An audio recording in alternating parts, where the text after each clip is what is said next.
Going over what it's like to buy $1 million real estate on the Jersey Shore. I'm 19. I've been a realtor for 12 months, and I did $6 million written and closed this year.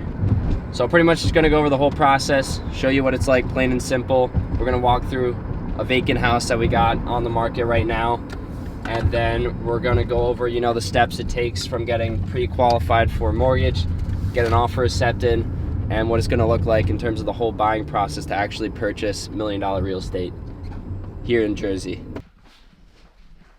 I had a showing request for your listing on Philadelphia. I didn't see the combo on showing time.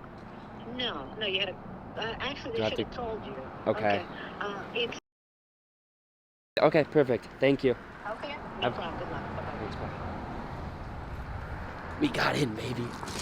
2 phone calls. Now we're inside. All right. We're inside. All right. So this is 6 bedrooms, 4.5 bath, asking 1.6. It's about $700 per square foot of living space. Why is it so expensive? If you look out right out that window, you got the Atlantic Ocean right there. Yeah, pretty much. We'll go over what it kind of looks like to get into real estate. Where do you start, especially if you're looking to buy? And primarily, what does it look like to buy prime residential $1 million real estate here in the Jersey Shore? And the first step is getting approved. So you're gonna wanna talk to a mortgage lender. We use Evan Beach, he's with Equity Prime Mortgage. I've got his calendar on my phone right here. So if you're looking to buy real estate, we set up an appointment with him, and he goes over the process of getting you actually approved for the financing in order to buy a property such as this one. So once you talk to a lender, you get, multiple pieces of information. Primarily, you look at what's most important is your monthly payments, and they look at what's called your debt to income ratio. So based on the amount of money you're bringing in every month and the amount of money that will be going out to every month, you get approved to start looking in a certain price point, in which if you're looking in this price point around 1.5, 1.6 million, your monthly payment's gonna be substantially high. There's 2 pieces that are really important to look at, is how much can you afford every month, which is what you're gonna get, your cap of what you're gonna get approved for, and what you're willing to pay for every month. So it's important to get a good understanding of what you want to afford every month, and then shop within that total purchase price. All right, let's keep walking. The idea is we'll just flow as we go. We're going back downstairs. So is it running? Yep. In order to get approved, they're gonna look at your pay stubs, your tax returns, your credit score, your proof of funds for some kind of deposit. And all we really need to start submitting offers is to have that set approval for whatever kind of purchase price you're shopping in, and then proof of funds for a deposit. Once we have those 2 things, we are actually ready to start submitting offers and walking through properties that fit your budget. Next, once we have those 2 things, your proof of funds and your approval to start submitting offers, we get in detail of what kind of offer you want to put together, and there's 4 pieces of information that we need. That is the amount you are looking to deposit, the total purchase price of the offer and we discuss the total purchase price depending on what kind of competing offers that we are going up against, because of course the best offer is going to win, and a home's only worth what a buyer's willing to pay for it. So by looking at what the other offers are, we can get a good idea of where you're going to have to be in order to win. So once we have that total purchase price, the amount for the deposit, we take a look at any other contingencies you might have other than the appraisal and the mortgage, and we can get into detail on that later. And then the fourth thing that we look at is your closing date, or the total amount of time you're going to take until closing. And for an average sale, it's normally a 60-day closing.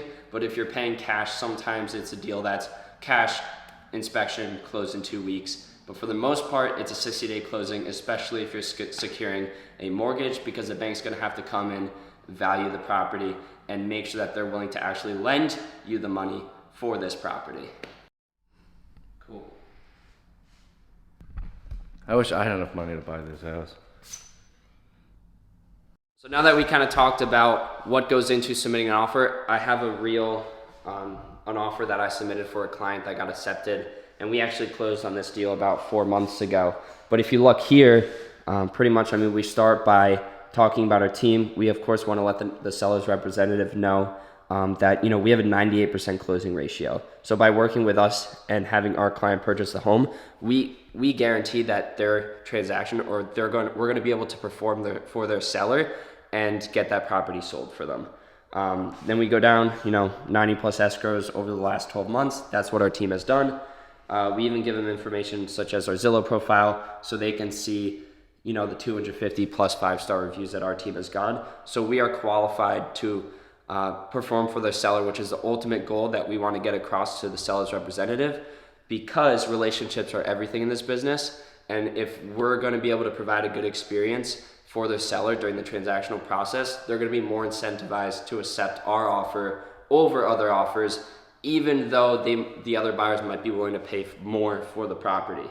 Then if we go down into here, it goes over in detail, you know, the actual terms and conditions of the offer. For example, this one, the total purchase price we were offering was $460,000 with a deposit of about $40,000.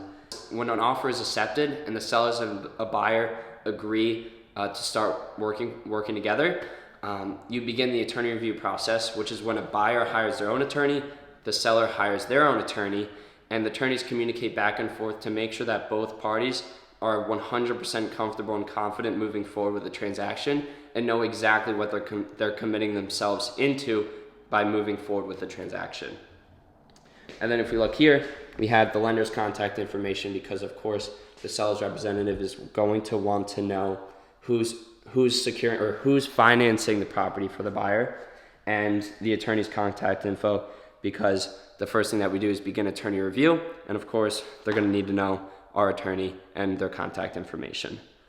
Now you're at the point where you got your offer accepted, you conclude attorney review, you're officially under contract, you've made it through the inspection, the property appraised, and the lender gave you the clear to close, meaning that you can secure financing for the property. It has now been 60 days, and you are officially hitting the closing table where you have your final walkthrough. You walk through the property, make sure that it's in the same condition as when you first walked through the home 60 days before, and you meet with your attorney, sign off on the final agreement, officially have that deposit go to the seller, have the financing also go to the seller, begin making your monthly payments, and you are officially closed. The keys are handed over, and the property is now yours. That's the entire process of buying $1 million real estate in the Jersey Shore. And yeah, let's fucking go.